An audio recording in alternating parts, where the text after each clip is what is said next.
하나님 말씀은 우리 역대상 29장 10절에서 25절까지입니다. 역대상 29장 10절에서 25절. 교독합시다. 다윗이 온 회중 앞에서 여호와를 송축하여 이르되 우리 조상 이스라엘 하나님 여호와여 주는 영원부터 영원까지 송축을 받으시옵소서.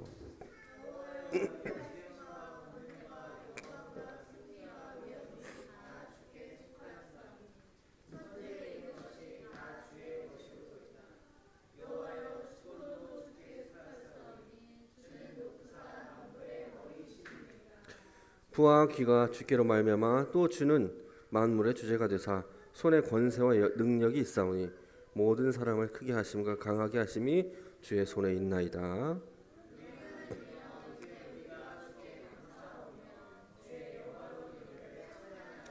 나와 내 백성이 무엇이기에 이처럼 즐거운 마음으로 드릴 힘이 있었나이까?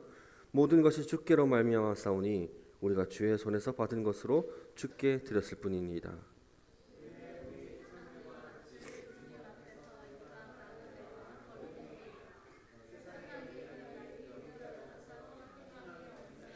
우리 하나님 여호와여, 우리가 주의 거룩한 이름을 위하여 성전을 건축하려고 미리 저축한 이 모든 물건이 다 주의 손에서 왔사오니 다 주의 것이니이다.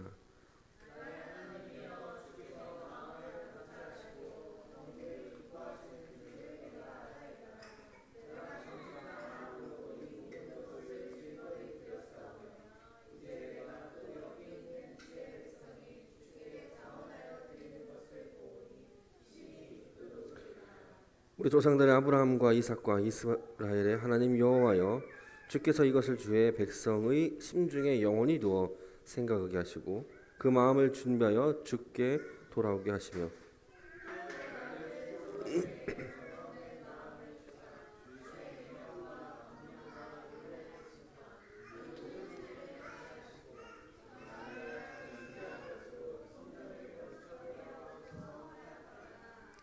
다윗이 온 회중에게 이르되 너희는 너희 하나님 여호와를 송축하라 하매 회중이 그의 조상들의 하나님 여호와를 송축하고 머리를 숙여 여호와와 왕에게 절하고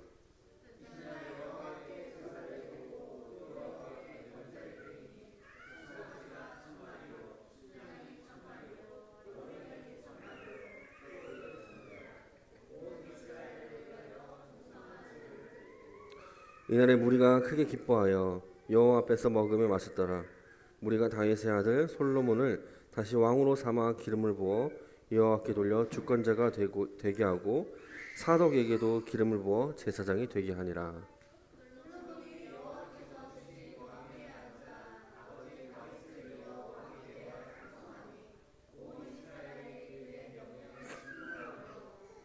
모든 방백과 용사와 다윗 왕의 여러 아들들이 솔로몬 왕에게 복종하니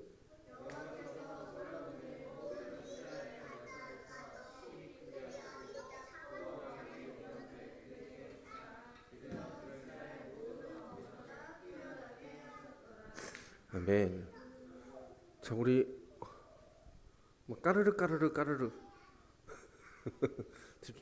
자, 집중 박수 시작. 자, 집중 박수입니다.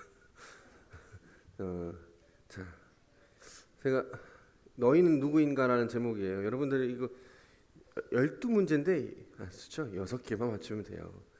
자, 오늘 얼마 전에 CGN TV에서 그 방영된 다큐멘터리가 하나 있어요. 소년이 어른이 되어라는 소년이 어른이 되어. 이 프로그램인데 어떤 프로그램이냐면 선교사 자녀들이 성장하면서 겪는 어떤 어려움들을 들여다보는 겁니다. 그 프로그램에 등장한 한 아이가 있는데 그 한 아이의 부모는 아프리카 우간다에서 사역하시는 선교사 자녀였습니다. 아이가 원해서 땅에 간 건 아니겠죠.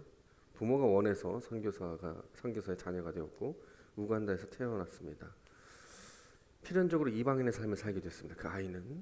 그 아이들이 처한 상황을 한번 좀 생각해 봅시다. 우간다 사람들은 전부 다 흑인입니다.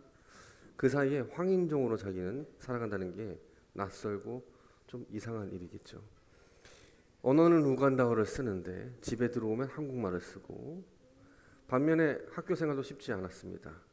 우간다 사람도 아니고 그렇다고 한국 사람도 아닌 그런 나의 모습을 볼 때 아이는 이렇게 스스로 묻겠죠. 난 누굴까? 나는 어디에 속한 존재일까? 라는 것을 묻겠죠. 이것이 비단 그 이야기, 아이들의 이야기만은 아닙니다. MK 자녀들만의 이야기는 아니에요. 미국이나 캐나다, 호주에서 자란 한인 2세들도 마찬가지입니다. 그 땅에서 태어나고 자랐기 때문에 영어가 모국어고 그 나라의 문화가 훨씬 더 익숙하죠. 그런데 얼굴은 한국인이고 집에서는 한국말을 써야 하고 부모는 된장찌개를 끓입니다. 학교에서는 너는 아시아인이냐라는 말을 듣고 한국에 돌아와서는 너는 교포잖아라는 말을 듣습니다.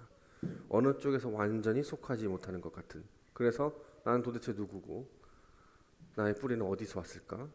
이 질문이 그들의 가슴 안에서 끊임없이 맴돌았을 것입니다. 근데 여러분 사실 이 질문이 인간이라면 누구나 하는 삶의 근본적인 질문이기도 합니다. 직장이 바뀌고 관계가 흔들리고 건강을 잃고 그 자리에 우리가 이렇게 그 자리에 있을 때 우리는 묻죠. 나는 누굴까? 나는 어디서 왔는가? 나는 무엇을 위해 살아야 하는가? 오늘 우리가 함께 읽은 이 역대기가 바로 이 질문을 안고 살아가야 했던 공동체를 위한 기록된 책입니다. 이 역대기는 바벨론 포로 생활을 마치고 역대기가 언제 쓰여졌냐면 바벨론 포로 생활을 마치고 고향으로 돌아온 이스라엘 백성을 위해 기록된 책입니다. 자, 고향으로 돌아왔어요. 바벨론 포로가 끝나고 고향으로 돌아왔어요. 어떤 이들은 몇 년이 있었을 테고 바벨론에서 어떤 이들은 몇십 년을 바벨론에 살았을 겁니다. 그 땅에서 태어나고 그 언어를 배우고 그 문화 안에서 자랐겠죠. 그런데 이제 이스라엘 땅으로 돌아왔습니다. 돌아왔는데 고향은 폐허가 됐습니다. 성전은 무너졌고 성벽은 허물어졌고 왕국은 다 이미 사라진 지 오래이죠. 더 심각한 것은 건물이 아닙니다. 바벨론에서 태어나고 자란 자녀들은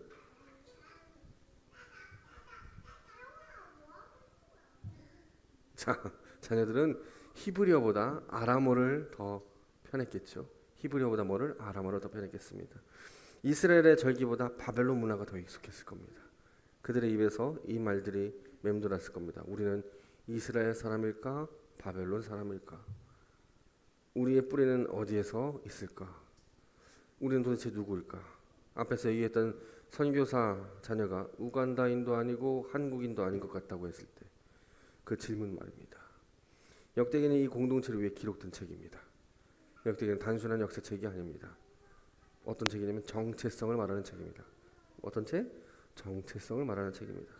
무너진 공동체에게 너희는 누구인가를 가르쳐주기 위한 책이 역대기입니다. 자, 그렇다면 정체성이란 무엇일까요? 정체성은 이름일까요? 국적일까요? 어느 땅에 사느냐일까요? 그것은 아니겠죠. 정체성의 핵심은 가치관, 철학, 신앙관입니다. 뭐라고요? 가치관, 철학, 신앙관입니다. 내가 무엇을 믿고 내가 무엇을 따르고 무엇을 위해 사는가가 정체성의 본질입니다. 자, 이집트를 한번 봅시다. 이집트 안에 뭐가 있죠? 어린아이도 이집트에 가면 뭐가 있죠? 이집트에 뭐가 있을까요? 그렇죠. 피라미드가 있죠. 피라미드 안에 피라미드는 단순한 건축물이 아닙니다. 그 안에 피라미드는 결국 왕의 무덤이죠. 누구의 무덤이죠? 피라미드가 누구의 무덤? 그 왕의 무덤. 왕의 무덤 중에 파라오의 무덤이죠. 파라오의 무덤이에요. 자, 이집트인들은 이런 생각을 했습니다. 파라오가 죽은 뒤에도 신처럼 영생해서 이집트인들에게 다스릴 거다. 이집트인들을. 그래서 그들의 신앙을 돌에 새긴 고백이 피라미드고, 그리고 이집트에 가면 큰 그 상이 있죠. 그 인간상, 그게 파라오입니다. 바벨론을 볼까요? 바벨론은 마루둑 신전이 있고 이시타르 문이 있고 수많은 신전들이 있습니다. 그 거대한 신전들은 바벨론이 섬기는 신이 누구인지를 온 세상에 선언하는 구조물입니다. 내가 무엇을 짓느냐가 그 민족이 무엇을 믿는지를 보여줍니다. 뭐라고요? 무엇을 짓느냐가 무엇을 믿는지를 보여주는 겁니다. 그것을 알기에 역대기는 첫 페이지부터 뭘 얘기하냐면, 역대기 이번 주 성경 읽어보셨어요? 읽어보면 어때요? 처음에 이걸 읽어야 될까? 라는 생각 들지 않나요? 족보밖에 안 나옵니다. 족보밖에 안 나와요. 첫 페이지부터 족보 얘기입니다. 아담에서 아브라함, 아브라함에서 이삭, 이삭에서 야곱 쭉쭉쭉 내려갑니다. 이 족보의 순서가 나이 순도 아니고 시간 순도 아닙니다. 하나님의 주권적 섭리 순서대로 넣어놨습니다. 이스마엘이 있었는데 이스마엘보다 이삭을 먼저 놓습니다. 에서가 형인데 에서보다 야곱을 먼저 배치시킵니다. 뭐예요? 첫 페이지부터 이것은 이 민족은 인간의 공로가 아니라 하나님의 주권의 섭리로 이루어진 민족이다라는 뜻입니다. 뭐라고요? 하나님의 주권적 섭리로 이루어진 민족. 너희 뿌리는 지금 너희가 보는 이 족보들 있잖아요. 족보의 뿌리는 하나님이 선택 안에 있다라는 겁니다. 그렇다면 이스라엘이 여호와의 성전을 짓는다는 것을 무엇을 말하는 걸까요?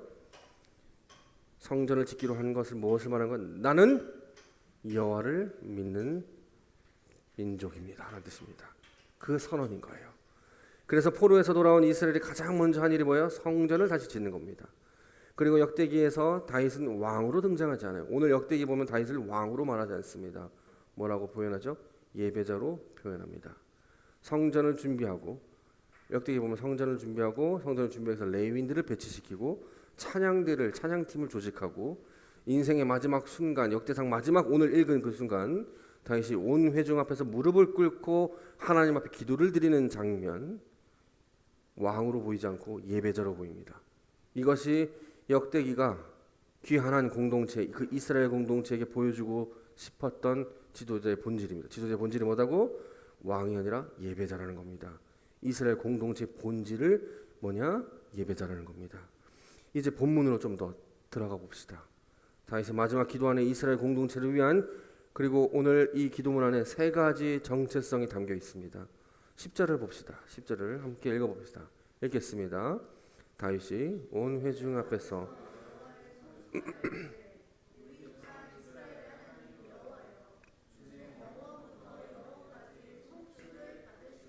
첫 단어가 뭐죠? 송축하여입니다. 송축하여 중요합니다. 송축하여. 자, 바라크입니다. 바라크라고 말합니다.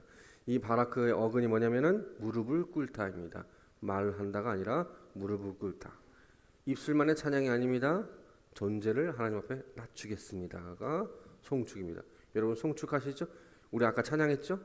입술만 하는 게 아니라 뭐예요? 몸을 낮추는 행위라는 겁니다. 그런데 다윗이 이것을 어디서 했을까요? 온 회중 앞에서 했다고 말합니다. 회중 앞에서. 이스라엘 백성의 모든 백성들이 보는 그 가운데서 왕이 무릎을 꿇는 겁니다. 이집트의 파라오는 신이었습니다.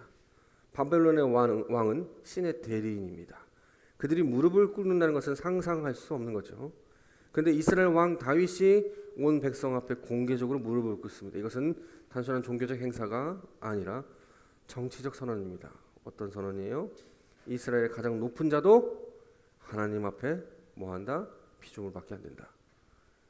하나님 앞에 피조물밖에 안 된다. 이스라엘의 그 왕인 다윗도 그 하나님 앞에서는 피조물에 불과하다. 이것이 이스라엘이 그 이집트와 바벨론과 구별된 정체성의 핵심입니다. 11절 봅시다. 11절을 함께 읽겠습니다. 읽어봅시다. 여호와여 위대하심과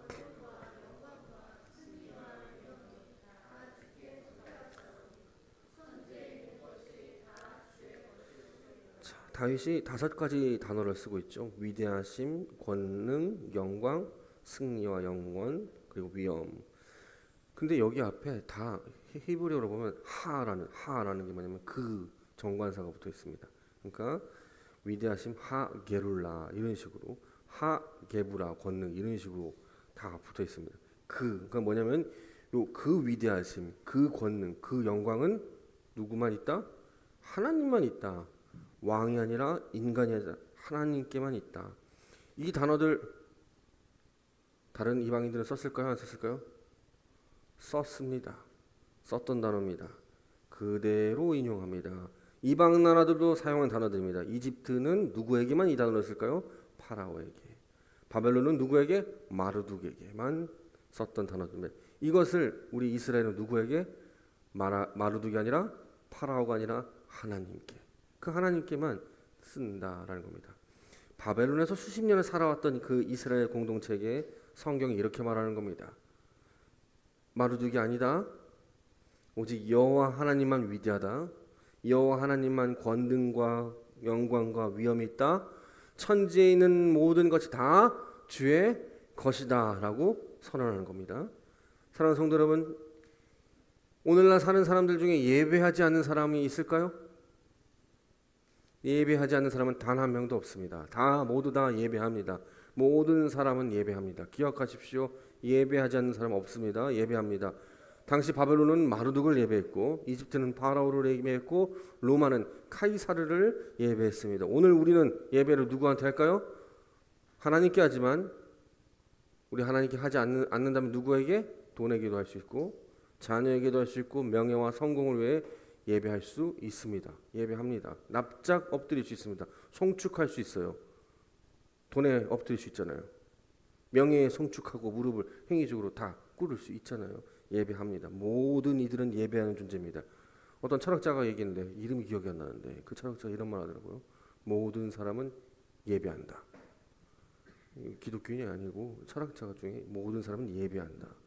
그 예배하는 자를 얻고자 한다라는 겁니다. 웨스트민스터 소유리 문답 1문에 이렇게 말합니다. 사람이 제일 되는 목적은 하나님을 영화롭게 하고 영원토록 그를 즐거워하는 거다. 무슨 말일까요? 사람이 제일 되는 목적은 좀 간편하게 예배하는 겁니다. 뭐라고요? 예배하는 겁니다. 이것이 이스라엘의 정체성이고 교회의 정체성이고 우리 각자의 정체성입니다. 그래서 우리는 예배하는 겁니다. 역대기가 귀환한 공동체, 그 이스라엘 공동체에 가르치려 했던 첫 번째 정체성이 뭐다? 너희는 어떤 존재다? 예배하는 공동체다. 너에게는 예배하는 공동체다. 마르둑 앞에 무릎 꿇었던 그 바벨론의 방식이 아니라 여호와 앞에 온 존재를 낮추는 공동체여야 한다. 이것이 이스라엘의 선언이고 오늘 우리의 선언입니다. 이제 오늘 설교에 좀 신학적 심층부로 좀 들어가 봅시다. 14절입니다. 14절 함께 14절 읽겠습니다. 시작. 나와 내 백성이 들을 힘이 있었나이까? 모든 것이 주께로 말미암았사오니 우리가 주의 손에서 받은 것으로 주께 드렸을 뿐입니다. 아멘. 이 구절을 읽고 오늘 처음 찬양부터 진지하게 진심으로 드렸던 분들은 찬양이 다 생각날 겁니다. 이 본문을 제가 텍스트를 읽고 찬양 두 곡이 딱 생각나는데 오늘 이 찬양 드렸습니다. 히브리 원문에 세 단어가 들어있습니다. 콜 민무카라는 단어인데 이거 다시 뜻이 뭐냐면 원래는 주께로 말미암아 싸우니를 콜 민무카라고 하는데 이걸 어떻게 읽냐면 전부 당신 것입니다. 이 뜻입니다. 전부 당신 것입니다. 드릴 수 있는 물질만이 아니라 드릴 수 있는 힘도 드리고 싶은 그 마음도 즐거이 드릴 수 있는 그 기쁨도 누가 주신 것이다? 하나님이 주신 것이다. 여러분에게는 건강도 가족도 나에게는 직업도 여러분에게 주어진 그 재능도 달란트도 그리고 심지어 우리가 하나님을 믿는 이 믿음까지도 다 누가 주셨다? 하나님이 우리에게 주셨다. 그래서 바울이 에베소서 2장 8절에 이렇게 말하죠. 너희는 그 은혜에 의하여 믿음으로 말미암아 구원을 받았으니 이것은 너희에게 난 것이 아니요 하나님의 선물이라. 그리고 로마서 11장 36절에 바울은 이렇게 말합니다. 이는 만물이 주에게서 나오고 주로 말미암아 주에게로 돌아갑니다. 만물의 출발점도 경로도 귀착점도 다 모두 다 하나님이라는 겁니다. 얼마 전에 제 생일에 아들이 이든이가 선물을 사줬어요. 제가 오늘 입고 올까 하다가 그 옷 입을 수가 없어서 자기가 모아둔 돈으로 아빠가 좋아하는 옷을 사라는 겁니다. 한 10만 원 정도 되는 옷을 하나 사줬어요. 그런데 생각해 보면 그 돈 다 어디서 났을까요? 그 돈 다 어디서 났을까요? 그 돈 다 제가 준 거거나 할머니 할아버지들이 준 겁니다. 그렇죠? 이든이가 일해서 돈 버는 건 아니겠죠. 근데 엄밀히 말하면 아이는 저에게 받은 돈으로 선물을 해줬습니다. 김포 현대아울렛 가서 아빠 골라. 그래서 그래. 그래서 내가 두 벌을 골라다가 나 이거 살게 해가지고 그래 결제 이렇게 해서 했습니다. 근데 그 선물이 얼마나 기특한지 그 옷을 입고 누군가를 만날 때 제가 회사에 그 옷 입고 가서 이거 우리 아들이 사줬다고 얘기하니까 야 아들 대단한데 이렇게 말하면 제가 너무 기분이 좋은 거예요. 어깨가 올라갑니다. 야 씨, 나 이런 아들 뒀다. 약간 이런 느낌이 드는 겁니다. 아빠를 생각해 주는 게 기쁘죠. 이든이가 가끔 저에게 이러면 제가 몸이 안 좋잖아요, 심장이. 아빠를 오늘 하고 나더니 아빠 오래 살아야 돼. 내가 80까지는 살아 있어야 돼. 딱 하면서 아빠 그래 이든아 아빠 심장이 안 좋지. 그러니까 시금치 좀 많이 먹어. 이렇게 말을. 그래서 네가 아빠는 생각을 하는 거야. 그럴 때 너무 기쁜 거죠. 그러면서 이런 생각이 들었어요. 생일 선물 받으면서 하나님도 그러지 않을까? 우리가 하나님께 드리잖아요. 여러분 지금 예배 드리잖아요. 시간도 물질도 정성도 마음도 다 드린다고 하죠. 근데 사실 생각해 보십시오. 누가 줬죠? 누가 줬어요? 에이 우리 엄마가요 이렇게 말하지 말고 그 엄마는 누가 줬냐고. 그렇죠? 여러분 건강은 누가 줬을까요? 하나님 주신 겁니다. 그런데 그것을 우리가 다시 하나님께 올려드릴 때 하나님 기뻐한다는 겁니다. 아버지가 아이의 선물에 감동하는 것처럼 다윗의 고백이 바로 이겁니다. 우리가 다 주님의 손에서 받았는데 그것을 주께 드렸을 뿐입니다. 다윗이 이런 고백을 합니다. 여러분 이게 예배고 이게 헌신입니다. 내 거라고 내 거 드리는데 내 시간 드리는데 이게 아니라 하나님 건데 내가 근데 다시 하나님께 되돌려 드립니다. 하는 겁니다. 11조도 마찬가지 아닌가요? 다 그 고백들 아니에요? 우리 헌신도. 사랑하는 성도 여러분 한번 생각해 보십시오. 우리가 이 땅에서 여러분 주일 예배 몇 번 드릴 수 있을 것 같아요? 주일만 여러분 예배 몇 번 드릴 수 있을 것 같아요? 10,000번 드릴 것 같아요?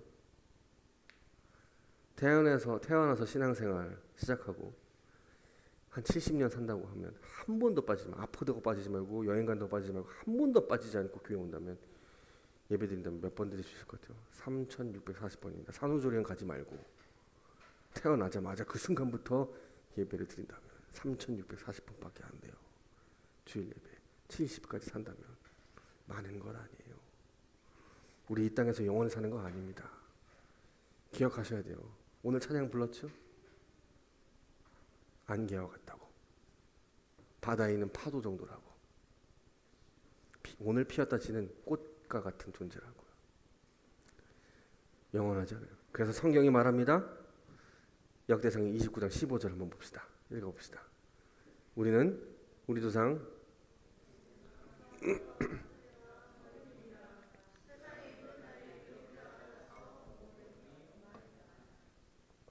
아멘. 뭐라고요? 나그네와 거류민이래요. 기억하셔야 돼요. 우리는 어떤 존재라고요? 나그네와 거류민입니다. 히브리어로 게림 베토샵임 나그네와 거류민. 자 원래 이 뜻이 뭐일까요? 히브리어 원문 속으로 들어가면 영구적으로 속하지 않는 존재라는 뜻입니다. 이러면서 말하죠. 우리 조상들처럼이랍니다. 우리 조상 누구죠? 아브라함, 이삭, 야곱도 나그네와 거류민일 뿐이다 라고 말합니다. 이해되세요? 그래서 히브리서 11장 13절에 이렇게 말합니다. 믿음의 선진들이 스스로 자기를 뭐라고 부르냐면 나그네라고 부릅니다. 베드로가 그걸 아주 강력하게 얘기하죠. 베드로가 초대교회 성도들 자체를 뭐라고 말하면 너희는 나그네와 거름이 같은 너희라고 말합니다. 베드로전서 2장 11절에 뭐라고요? 나그네와 거름인 같은 너희를 이렇게 말합니다. 성경 전체가 하나님의 백성을 뭐라고 부르냐? 나그네라고 부릅니다. 그러면 우리가 이 세상에 어디에도 완전히 속하지 않은 것 같은 느낌이 들 때 그럼 그건 실패가 아닙니다. 왜냐면 이게 하나님의 백성의 정체성입니다. 나그네라는 게. 나그네라는 것을 아는 자는 이 땅의 것에 잘 집착하지 않습니다. 쌓지 않고 나눌 수 있습니다. 다윗이 그토록 아낌없이 드릴 수 있었던 것은 그가 자신이 나그네임을 알았기 때문입니다. 자신이 짓지 못할 성전을 위해 자신의 이름이 새겨지지 않아. 내 이름이 이 성전에 새겨지지 않아요. 누구의 이름이 새겨지죠? 솔로몬 이름이 새겨집니다. 내 아들이 이름이 새겨지는데 내가 새겨지지 않는 그 건물을 위해서 성전을 위해서 전부를 내놓습니다. 왜냐? 이 땅이 전부가 아닌 것을 다윗은 알았습니다. 그러나 나그네의 여정은 반드시 목적이 있습니다. 히브리서 11장에 이렇게 말합니다. 11장 16절에 그들이 이제는 더 나은 본향을 사모하니 더 나은 본향이 있대요. 고향이 있대요. 곧 하늘이라는 것입니다. 하늘 어디? 하나님 나라라는 겁니다. 우리는 나그네지만 고향을 향해 가는 나그네입니다.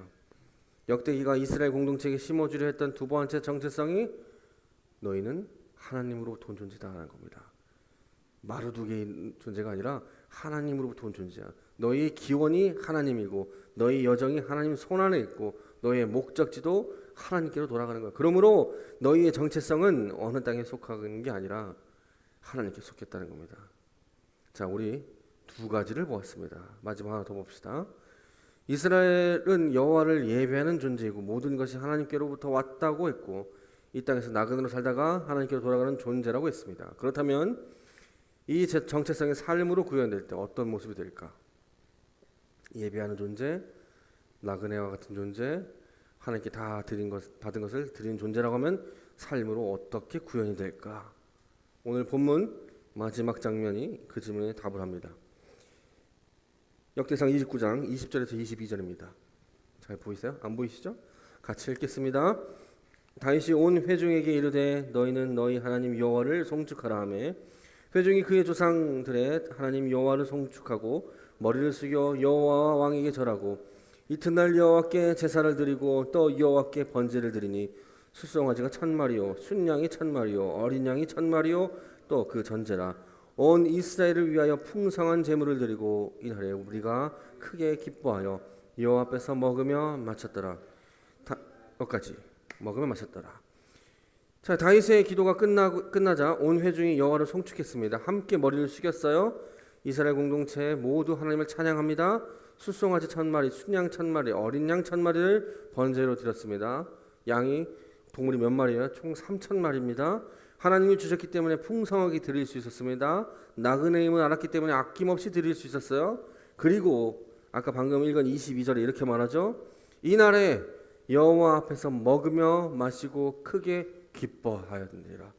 뭐예요? 지금 이스라엘 백성들이 뭐 하고 있어요? 하나님께 드린 제사의 제물을 함께 나누어 먹고 있습니다. 이걸 화목제라고 하죠. 구약의 화목제. 하나님께 드리면서 동시에 드린 자와 함께 뭐 합니까? 나누어 먹는 겁니다. 나누어 먹는 거예요. 그게 예배입니다. 하나님과 인간과 사이의 교제가 하나의 식탁이 되는 겁니다. 혼자 먹는 게 아니라 함께 여호와 앞에서 크게 기뻐하며. 이것이 역대기가 이스라엘 공동체에게 제시하는 세 번째 정체성입니다. 뭐예요? 빼앗는 바벨론 방식이 아니라 나누고 함께하는 방식으로 살아라. 사랑하는 성도 여러분, 요 29장의 이 잔치가 가리키는 더 큰 잔치가 있습니다. 수백 년의 시간이 흘러 마가의 다락방에 이르렀을 때 예수께서 수천 마리의 제물이 한 몸으로 압축되듯이 보여줍니다. 뭐예요? 예수님이 떡을 가지고 말씀합니다. 받아 먹으라. 이것은 내 몸이다. 그리고 잔을 들고 말씀하십니다. 이것은 너희의 죄를 사하기 위한 많은 사람을 위하여 흘린 내 피다라고, 언약의 피다라고 하면서 마셔라 합니다. 우리 매주 성찬하죠? 왜 할까요? 교회에서 그걸 구현하는 겁니다. 역대상의 수천 마리의 제물이 예수 그리스도로 한 분으로 압축됩니다. 완성됩니다. 히브리서 10장 10절에 이렇게 말합니다. 이 뜻을 따라 예수 그리스도 몸을 단번에 들이심으로 말미암아 우리가 거룩해졌습니다. 그리고 그 최후의 만찬은 또 다른 잔치를 향해 걸어갑니다. 우리는 또 다른 잔치를 향해 걸어갑니다. 언제? 본향에 가서 요한계시록 19장 9절에 어린 양의 혼인잔치에 청함을 받은 자는 복이 있습니다. 라고 말합니다. 자, 다윗이 드렸던 이 역대상의 29장의 이 잔치가 최후의 만찬이 되고 최후의 만찬을 거행하는 우리들은 어디? 어린 양의 혼인잔치를 갈망하는 존재가 된다. 이 잔치가 하나의 구속사적 위에 있다라는 겁니다. 초대교회는 이것을 알았습니다. 이것을 잘 알았습니다. 이 본질을. 그래서 어떻게 했습니까? 사도행전 2장 46절에 뭐라고 말하죠? 날마다 마음을 같이 성전에 모이기를 힘쓰고 집에서 떡을 떼며 기쁨과 순전한 마음으로 음식을 먹고. 떡을 뗀다는 뭐예요? 떡을 뗀다? 떡을 뗀다. 성찬입니다. 성찬을 말하는 겁니다. 우리가 예배 시간 성찬하는 이유는 이것 때문입니다. 듣고 있죠, 말씀을. 이제 보는 말씀을 먹는 겁니다. 우리 소그룹 하죠. 소그룹 함께 말씀을 나누죠. 어린이들 뭐예요? 예배 드리죠. 예배 끝나고. 우린 예배 공동체입니다. 예수를 먹는 겁니다. 마시는 겁니다. 영적으로는 말씀을 먹고 육적으로는 서로의 삶을 나누는 것. 이것이 바벨론 방식과 다른 하나님 나라의 방식이라는 겁니다. 역대기가 이스라엘 공동체에 심어주려 했던 세 번째 정체성이 뭡니까? 너희는 함께하는 공동체라는 겁니다. 우리는 함께하는 공동체. 빼앗고 지배했고 그런 바벨론의 방식이 아니라 하나님 앞에서 함께 먹고 마시고 크게 기뻐하는 공동체. 이것이 이스라엘의 정체성이고 초대교회의 정체성이고 오늘 우리 한해시민교회의 정체성입니다. 자, 이제 말씀을 맺겠습니다. 오늘 우리는 다윗의 기도 안에 세 가지를 보았습니다. 이집트가 피라미드를 지어서 우리는 이것을 믿는다고 선언할 때, 바벨론이 신전을 지어서 우리는 이것을 따른다고 선언했을 때, 이스라엘 왕 다윗은 회중 앞에 무릎을 꿇고 고백합니다. 무엇을? 위대하심과 권능과 영광이 다 주께 속했으니 천지에 있는 것이 다 주님의 것입니다. 이것이 이스라엘의 선언입니다. 그리고 이어서 고백하죠. 모든 것이 주께로 말미암아 싸우니 우리가 주의 손에서 받은 것으로 주께 드렸습니다. 우리가 드릴 수 있는 그 모든 물질도, 여러분 드릴 수 있는 힘도, 드리고 싶은 마음도, 심지어 믿음까지도 전부 하나님으로부터 왔다는 것을 기억하십시오. 기억하십시오. 그래서 나그네임을 알았고, 나그네임을 알았기 때문에 짐을 내려놓을 수 있고, 자신이 짓지 못한 성전을 위해 전부를 아낌없이 드릴 수 있었던 것은 다윗이 이 정체성을 잘 기억해두고 있다는 겁니다. 그리고 그 헌신의 자리에서 이스라엘은 함께 먹고 마시고 크게 기뻐했습니다. 빼앗는 바벨론의 방식이 아니라 나누고 함께하는 공동체의 방식. 여러분 3,000마리의 제사를 드린다고 생각해 보십시오. 여러분 동물원 가가지고 소 10마리만 봐도 똥냄새, 오물 냄새 때문에 지금 코를 진동하는데 3,000마리가 여기 들어있다 쳐봐요. 어떨까요? 그렇죠? 근데 이 3,000마리 모두 다 각을 뜹니다. 각을 떠요. 온 바닥엔 피가 흐를 겁니다. 피비린내, 동물의 짐승 피비린내가 내 코를 찌릅니다. 각을 떴죠? 씻어야 되죠. 물로 씻습니다. 가죽을 벗깁니다. 태웁니다. 이스라엘 백성들은 제사를 드릴 때마다 이걸 얘기하는 겁니다. 내가 그렇게 죽어야 할 존재인데, 내가 죽어야 되는데 이 동물들이 대신 죽네. 그리고 우리를 화목케 하네. 먹고 마시게 해주네. 그러면서 메시아를 고대하는 거죠. 메시아가 찢기고 피를 흘려 죽습니다. 실은 이 예수 그리스도와 함께하는 예배는 실은 우리의 피비린내가 곳곳에 있어야 됩니다. 뭐예요? 우리 죄됨. 나그네라고 생각하지 않는 우리의 죄됨 말이죠. 나그네인데 나그네가 아니라 이곳이 영원한 땅이라고 생각하는 그 죄성 말입니다. 그게 내 코끝을 쳐야 된다는 말이죠. 근데 내가 죽지 않고 예수 그리스도 죽었습니다. 우리는 그래서 예수 그리스도를 통해서 먹고 마십니다. 그러면서 나눕니다. 아, 우리는 예수께 속한 존재구나. 다시 회복하는 겁니다. 기억하는 겁니다. 사랑하는 성도 여러분, 이 자리를 떠나기 전에 한번 생각해 보십시오. 오늘 본문이 우리에게 던지는 질문 앞에 여러분 한번 정직하게 서보시기 바랍니다. 지금 여러분의 삶에서 가장 많은 시간과 에너지와 마음을 쏟는 것이 무엇일까요? 제가 더 많이 예배 드리라는 게 아닙니다. 더 많이 예배 드리십시오라는 게 아닙니다.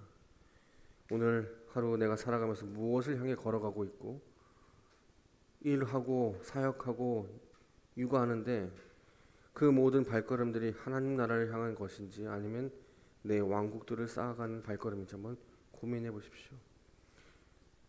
두 번째로 모든 것이 주께로 말미암아 싸우니라는 고백이 오늘 여러분의 실제 고백인지 한번 질문해 보십시오. 다윗은 이것을 이론으로 말하지 않았습니다. 자신의 사유재산을 전부 꺼내놓으면서 고백합니다. 그렇다면 지금 우리는 어떻습니까? 직장에서 성과가 났을 때, 가정이 평안할 때, 건강이 좋을 때, 나는 그것이 어디에서 왔다고 생각합니까?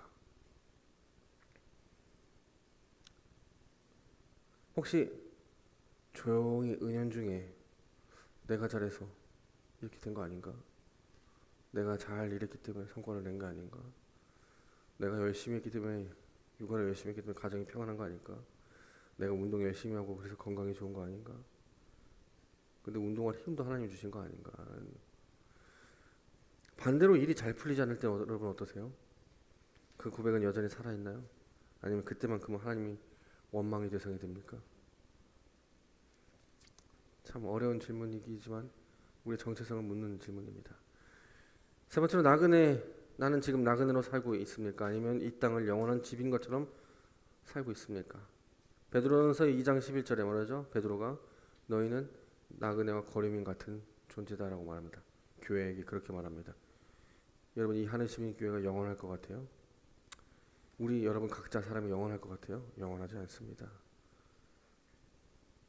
잠시 피는 꽃과 같고 바다에 핀 이는 파도와 같은 존재입니다. 아침에 잠깐 이는 안개 정도일 뿐입니다. 그런 존재입니다. 우리 히브리서 11장 13절에 믿음의 사람들은 나그네라고 말합니다. 여러분, 우리의 교회 이름 하늘시민교회 표어의 성경 구절 빌립보서 3장 20절에 우리의 시민권이 하늘에 있다고 바울이 말하죠. 우리는 나그네입니다. 우리의 시민권은 하늘에 있습니다. 아멘. 이 정체성이 없으면 내어놓지 못합니다. 예배할 수 없습니다. 예배하는 척은 할 수 있습니다. 오늘 세상 속에서 살아가는 것이 참 어렵지만 그래도 우리는 하나님 나라에 속한 나그네임을 기억하시고 나그네는 짐을 가볍게 합니다. 나그네는 쌓지 않고 나눕니다. 그렇다고 다 무작정 교회에 바치라는 게 아니라, 그렇죠? 그것을 쥐기 위해서 교회로 오지 않는다는 겁니다. 나그네는 이 땅의 것이 전부가 아님을 알기에 자유로워요. 지금 내 삶의 방식은 어느 쪽에 가깝습니까? 사랑하는 성도 여러분, 역대기 저자가 포로 귀환한 이 이스라엘 공동체에 던진 질문이 오늘 저와 여러분에게도 울립니다. 너희는 누구인가? 나는 누구인가? 너희는 무엇인가? 나는 무엇인가? 이 질문 앞에 여러분, 모든 것이 다 주께로 말미암았사오니 모든 것이 다 주의 것입니다 라고 고백하며 살기를 원합니다. 기도하겠습니다.